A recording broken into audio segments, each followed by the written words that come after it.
Otegbeye Òkè Ọ̀dàn wọn ti wá o. Jẹ́ ìgbọ́ àwọn Otegbeye Òkè Ọ̀dàn ni wọ́n ti wá. Ìtàn dárúkọ èyí tó jẹ́ choir master ní 1920, 1925 nílùú yìí tó jẹ́ choir master tó kọ́ àwọn màmá tó bí àwa ní church. And bàbá tó bí Biyi Otegbeye Lánàá Otegbeye ayọ̀kúrọ̀ Lánàá Otegbeye St. James's ni wọ́n ti kàwé between 1945 and 1950. Ọmọ classmate wọn bàbá Ṣàngókúnlé gbogbo ilẹ̀ mọ̀ wọ́n jẹ́ classmate wọn.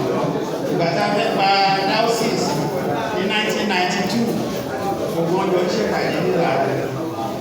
Ẹ ṣe àdúpẹ́ o, ọmọ wa lè lè mú wá, ọmọ wa lè mú wá.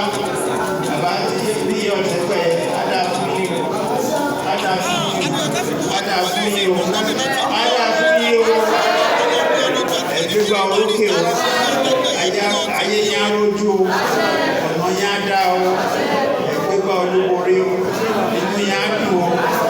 Gẹ́gẹ́ bí bàbá Biyi Otegbeye ṣe sọ, wọ́n ní kẹ́ẹ̀dì kò fáwọn ádá fún yín o.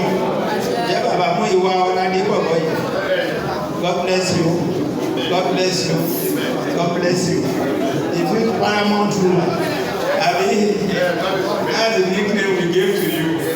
God bless you. You have played prominent roles in the affairs of Oke Odan, and we are very grateful. When I got to town as the Oba, I made sure we established another secondary school, Oke Odan Grammar School. Your role there is vast. You gave Mama Anishulowo money for us to build. If you remember, you may not remember. It's echo. And